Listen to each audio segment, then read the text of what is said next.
তালিকায় নাম বিচারাধীন দেখে আতঙ্কে মৃত্যুর অভিযোগ। সিউড়িতে ব্রেন স্ট্রোকে যুবকের মৃত্যু। 2002 সালে লিস্টে ছিল মৃতের বাবার নাম, তারপরও কামরুল শেখের নাম অ্যাডজুডিকেশনে। শুনানিতে সব নথি জমাও দিয়েছিলেন কিন্তু তারপরও নাম বাদ যায় এবং সেই থেকেই আতঙ্কে মৃত্যু হয়েছে বলে অভিযোগ পরিবারের। কমিশনের বিরুদ্ধে সরব পরিবার। কথা বলবো, সঙ্গে রয়েছে সুপ্রতিম। পরিবার কি অভিযোগ করছে, কিভাবে মৃত্যু হলো তার?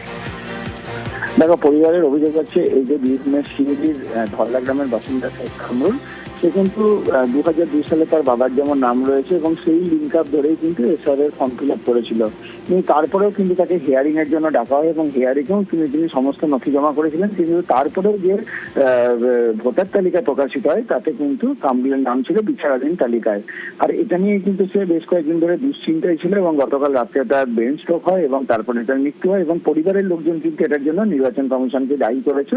তার কারণ হচ্ছে যে তারা অভিযোগ করছেন যে তার বাবার যখন নাম রয়েছে তারপরে সেই লিঙ্ক আপ ধরে এসআইআর এর ফর্ম ফিল আপ করা হয়েছিল, সেখানেও তাকে হিয়ারিং এ ডাকা হয় এবং হিয়ারিং এ ডাকার পরে যখন সমস্ত নথি জমা করা হয় তারপরেও এই ধরনের এই ফলাফল, অর্থাৎ তার নাম বিচারাধীন তালিকায়। এটাকেই কিন্তু নির্বাচন কমিশনের বিরুদ্ধে অভিযোগের আঙুল তুলেছেন পরিবারের লোকেরা। ধন্যবাদ সুপ্রতিম। কাগজপত্র জমা দেওয়ার পর স্ট্যাম্প এসছে কাগজে, সেই দিকে ভাইপো সবাই বলেছে, কাজ করে আসার পর বলেছে সবাইকে যে এরকম তোর নাম বাদে বাংলাদেশ যাবি। আর খুব টেনশন করেছে যে বাবা পড়ে আছে, হ্যান্ডিক্যাপ, ছেলে মেয়ে বাচ্চা দুটো আছে, আমার স্ত্রী আছে, আমি যাবো কোথা।